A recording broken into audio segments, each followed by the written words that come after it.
Welcome to Seize the Mains by Malhotra's IAS Academy. I'm Surbhi Sardana and I'm taking this answer writing initiative for UPSC and State Civil Services from Monday to Friday at 9 pm. If you are new, you can download the timetable till May 3rd from the link in the description below. Also, the special part about this initiative is that you can send your answers to us and we evaluate them for us and for you entirely free of cost. So, starting with our today's discussion, it's day 50 of Seize the Mains and our topic for today is from GS paper 2, important aspects of governance. Let's see what is the question for today, but before that, keep a pen and a paper handy as you read the question and as I explain it. Pause the video for 2 minutes and prepare your own structure. Just write down what is the need of the answer according to you. Pause the video there before I explain you and then restart the video once you have created your own structure, once you have understood that what you will be writing in this answer. So, let's begin. Effectiveness of the government system at various levels and people's participation in the governance system are interdependent. Discuss their relationship with each other in context of India. Answer in 150 words for 10 marks and send your answers to us at this email ID rmiasmainswriting@gmail.com in the next 24 hours by 9 pm of 20th April. So, this is a previous year UPSC question and it is a very beautiful question. It says that as the effectiveness of governance increases, the people's participation also increases and vice versa. So, you have to talk about their relationship. You have to discuss the relationship of effective governance and people's participation. What is the role that one has on the other or the other has on the first one. So, the question here talks about different levels of government are interdependent at various levels. Various level means at the central, state and at the local level, at all the levels of government, even at the smallest government office, even the smallest government office that you approach, at that level also you have to talk about. So, the catch here is that you will have to talk about all levels plus you will have to discuss the relationship. A straightforward answer would not do justice to this question. Include examples of all the levels of governance. If you are aware of any acts or schemes which have increased people's participation and affected and made the governance effective, write those. So, moving on, we will start by writing an introduction. An introduction is a conversation with the examiner, and what we do in introduction, we paraphrase our question. We use our knowledge or our creativity to write about what has been asked in the question. So, what has been asked in the question? The relationship between effectiveness of government systems, effectiveness of government system on one hand and people's participation on other hand. See, India is a welfare state and all levels of governance in all over the world, they want that people should be more and more involved in making in the decision making process, and democracy is also one form of that. We elect our representatives and then they make decisions for us. So, when in governing citizens also more and more people are included, it leads to healthy forms of governance. So, United Nations Development Program already has a definition that one of the components of good governance as stated by United Nations Development Program is participation of citizens in decision making. See, such organizations always give good definitions of such things and you can quote such organizations. Now, this first line is not tough at all, but just mentioning the word UNDP, just mentioning the organization UNDP will get you more marks because that adds weight to your answer. When you are going through your governance notes, you will get a lot of fodder which will be related to some organizations. Or if you are studying on a regular basis, whatever reports are coming of these international organizations, UNDP for example, or whatever viewpoints are coming of the chairman or presidents of these international organizations or even the Prime Minister of India, just note them down and use them in your answers. So, in India, this has been done through legislative measures like MG Narega, RTE, RTI, NFSA, etc. This is right to education, right to information, National Food Security Act, etc. So, participation in decision making of people has been done through these acts. The enactment of 73rd and 74th constitutional amendment also, it gave constitutional status to the local bodies. So when these local bodies got constitutional status, it indirectly meant that the people will be involved in making decisions at the local level. So these are the measures, legislative measures, which have helped in participation of citizens and hence effectiveness of governance. So this is the listing down of measures that India has taken. Your answer, your body paragraph is about justification. You have to describe the relationship. Okay, so you can use whatever acts you have learnt about here safely. It will not decrease the content of your body paragraph. We have a lot of content for it. So the linkage point here would be, the linkage point can be an additional line after introduction, or it can be glued together to your introduction, not as a separate paragraph. It can be in continuity to the introduction. So there is a we are saying that there is a direct relationship between both, between what? Between participation of people in governance and between effective governance. So between effectiveness of governance and people's participation in governance system, this has been discussed below. So this gives a nice welcome to your body paragraph. Now you can start writing what you think. Again I am saying, go back to the question, read it again. It asks you to tell the relationship between both the components that we are talking about here. So we'll discuss the relationship of both the components by taking example, and we've already said that they are directly related, they are directly proportional. First of all, when people demand accountability, what happens? People are participating in governance by demanding accountability. If accountability is demanded, then what happens? The government becomes more responsive, more efficient and effective. This is a very simple statement. This can be easily handled. Secondly, when the government enables the poor and marginalized to influence public policy and service delivery. When we enable both of them to influence, that yes, come and influence the public policy and how we are delivering services, then what happens? Then the quality of service delivery increases. You can give examples of midday meal schemes. The quality of service increases and it also improves their lives.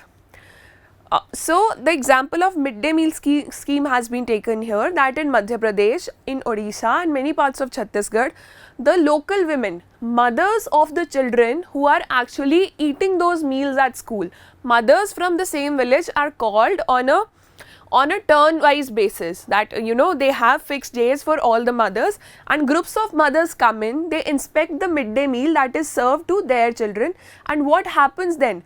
The mothers know that what food their children are eating, and in a way it ensures accountability, and the school authorities or the government who are supplying those midday meals, who are giving those midday meals to children, they also enhance their quality, which helps in improving their lives.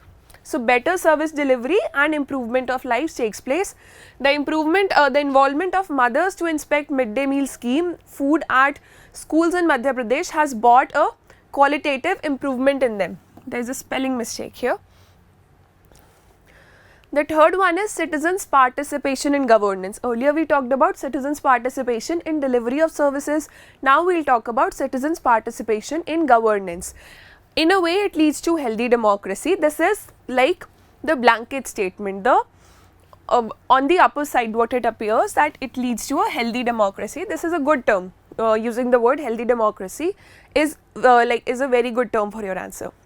So the active distribution of citizens in the public distribution system has enabled the effective implementation of National Food Security Act. What are the other forms, what are the other areas where citizens have been included in governance? Can you think of any local courts or local judicial making processes, or some acts in which citizens are involved before a project is passed? We did an answer about environmental impact assessment a few days back. So can you involve that example here, or can you take an example of a particular area which has seen active involvement of citizens in governance and has seen positive benefits? So if you can remember anything like that, add it to your answer. The next one is by making information available through RTI or Public Service Delivery Acts. So when information is available to citizens, first of all, RTI has two provisions. Through RTI, those agencies are mandated to give as much information as they can before the people ask for it, through websites, through circulars, like whatever information can be made open to the public. So that is there on their websites itself. One point is that. The second point is that when citizens think that this kind of information could change the result of a competitive exam, or ensure better delivery of services, or could ensure justice in the society, so they have this provision of RTI, which through which they can avail information that they desire apart from some kind of information that's always there. So what does it do? It empowers the citizen, because information is power, knowledge is power. If you know what is happening, what the government is doing, then the citizens feel empowered and they feel interactive, that they are in interaction with the government, and hence citizens here ensure a more justifiable social order, a more justified governance. So this is the relationship here. Now the next thing is we'll talk about social audit. So social audit is when people of a particular area come together to inspect a project that will be or is being carried out in their particular area, because it is at the end the society, the people who will get affected by a particular project. So they come together and they inspect and assess what are the pros and cons of having a project in their place. So having social audit, especially this is the case in MG that whatever structures are being built, they are being inspected by the Gram Panchayat or the people who are involved, the people of that particular village. So what happens? Ghost beneficiaries have been eradicated. Projects which were earlier not completed on time now have a timeline, plus people are answerable to their own brothers and sisters of the village. So that ensures more accountability, more transparency and efficient delivery of services, or it sets a time frame for the completion of a project. So this has been seen in MG Narega. The last one is 73rd and 74th constitutional amendment that we will talk about, that it has constitutionalized the status of local bodies in our country. And when the local government or the local bodies have been constitutionalized, that means citizens have got more power in decision making, their votes have got more power. So through these local bodies, citizens have been involved in decision making, which has empowered them through Panchayati Raj institutions and urban local bodies. So participating actively in administration and decision making through legislative measures. So when there is effectiveness from the legislative side also, there is more participation of citizens in decision making or in governance. So this was about the points or the relationship that is there between effective governance and between participation of people in governance. Now what you can do is sit back with this question, read the answer in entirety, and just write down on a piece of paper what examples come to your mind. I'm sure you have been reading newspapers on a continuous basis, and even if you have not been doing that, there must be some examples of involvement of people in governance in the places you stay or places you've studied or any neighborhood. Just write them down and then try to frame your own answer. First of all, let's just move on to the conclusion. This is a 150 words answer. The conclusion has to be very simple, that we'll talk about the environmentalists here. Moreover, environmentalists have stressed that people participation is the only way to guarantee sustainable environment protection model. See, this is very true, because at the end of the day, when a project is created and it affects the environment, it causes pollution in the neighborhood or in the village that in which an industry is based, who would be the one answerable? The officer sitting at the head of town? No. Officers can keep on transferring, politicians can keep on coming and going, but it's the citizens in the end who will have to take a stand in ensuring a clean and a better environment or better delivery of services. Here we have taken the example of environment and we have summed up by concluding it on this angle.